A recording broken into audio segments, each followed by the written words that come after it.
Shalom Bapak Ibu sekalian. Hari ini adalah Paskah. Dan Paskah itu adalah kebangkitan. Bapak Ibu sekalian, apa yang harus bangkit di dalam kehidupan kita? Pola pikir kita,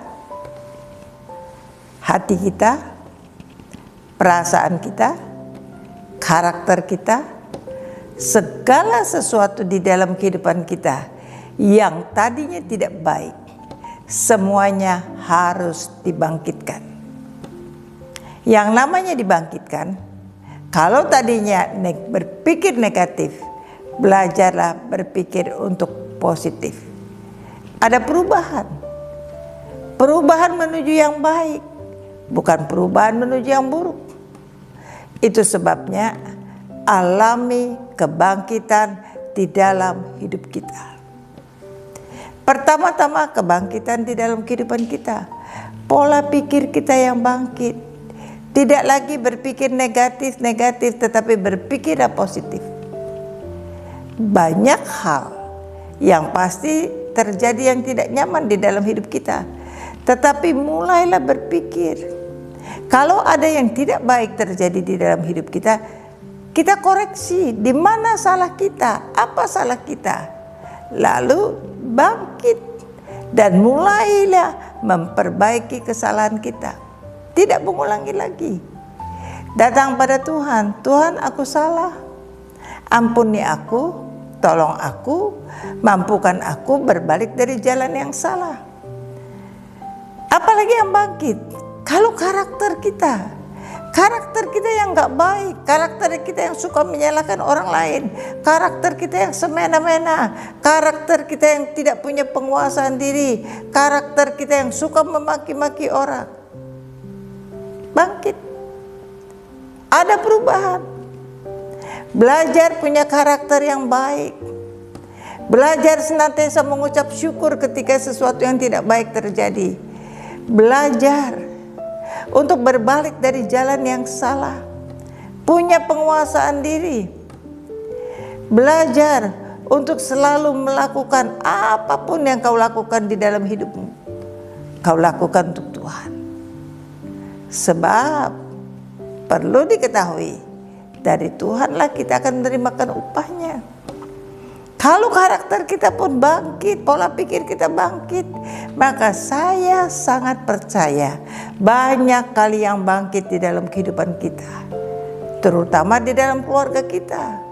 Kalau setiap orang di dalam keluarga mengalami kebangkitan, perubahan pola pikir, perubahan karakter, punya satu tujuan, ada kasih yang mengalir di dalam hidup setiap orang, maka setiap orang di dalam keluarga tidak lagi egois, mau menang sendiri, tidak lagi berkata-kata kasar, tetapi setiap orang boleh bergandengan tangan.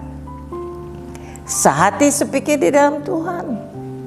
Boleh saling peduli, saling menutupi, saling menolong. Maka di dalam keluarga ada kerjasama yang baik, ada kesatuan hati, semua yang baik, maka keluarga ini akan berubah. Mereka merindukan boleh kumpul bersama, saling mengasihi, boleh punya berbicara dan makan bersama. Ini yang saya alami di dalam keluarga saya. Dulu di dalam keluarga saya hancur berai, terpisah-pisah, nggak ada komunikasi, nggak bisa makan bareng, nggak bisa duduk bersama. Tetapi karena kebangkitan ini, masing-masing pola pikirnya berubah, karakternya berubah, menuju yang baik, sesuai dengan firman Tuhan. Maka sekarang ada komunikasi yang baik. Boleh sehati sepikir di dalam Tuhan. Boleh saling menolong. Satu dengan yang lain punya komunikasi yang baik. Maka ada kesatuan hati. Ini yang paling penting.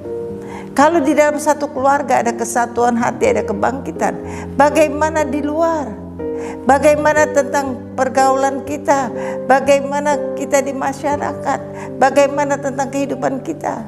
Kalau kita bangkit antara hidup kita dengan Tuhan, sudah dipulihkan. Kita sudah tahu bagaimana mengasihi Tuhan dengan melakukan firman Tuhan. Maka pasti ada perubahan di dalam kehidupan kita, di dalam finansial kita, di dalam keseharian kita, karena kita tidak lagi bertindak semena-mena.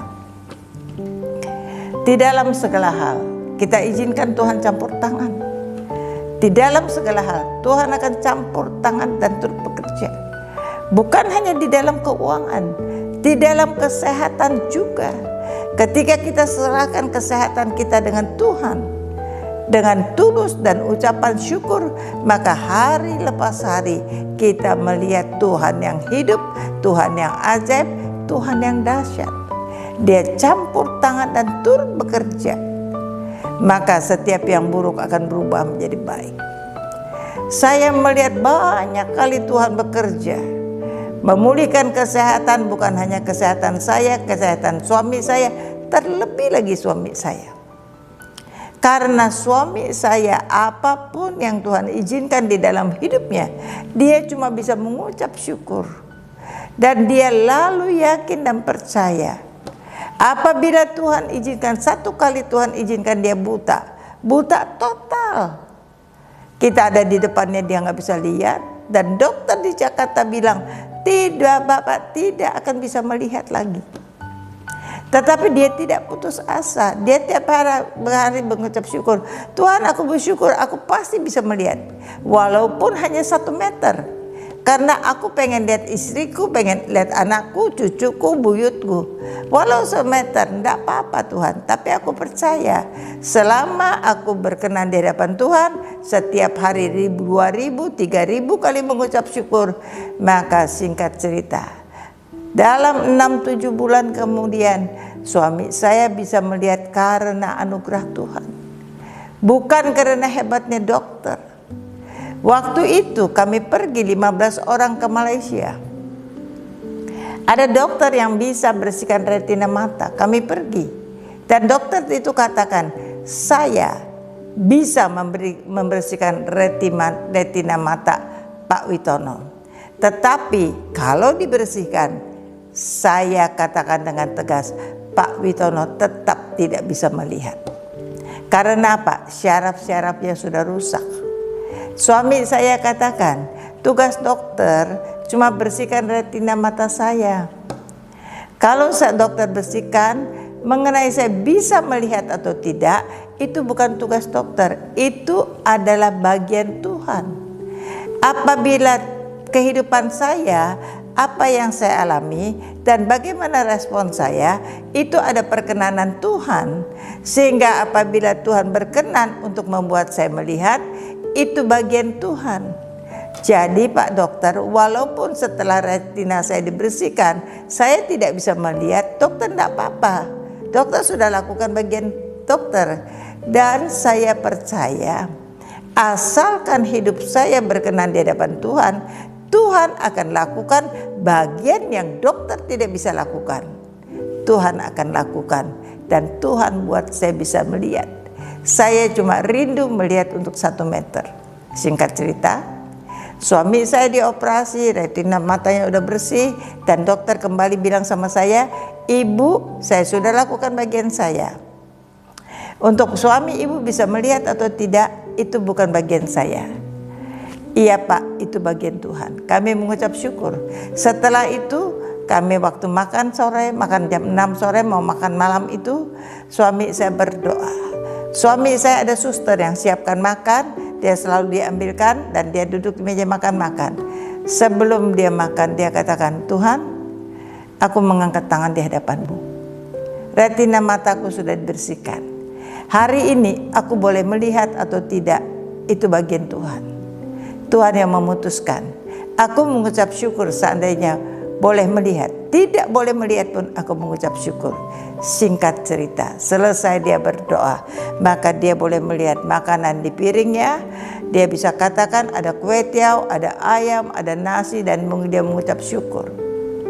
Inilah bagian yang Tuhan lakukan. Dan setelah itu dia cuma pengen melihat 1 meter. Ternyata dia bisa melihat jauh, 10 meter, dia bisa lihat mobil, warna mobil, apapun dia bisa lihat. Semuanya hanya karena Tuhan sudah melakukan bagian yang manusia tidak bisa lakukan, Tuhan lakukan. Bapak, Ibu, saudara-saudara sekalian, setelah mendengarkan khotbah singkat ini, yang mau menyerahkan total berserah dengan Tuhan, bersama dengan saya katakan amin.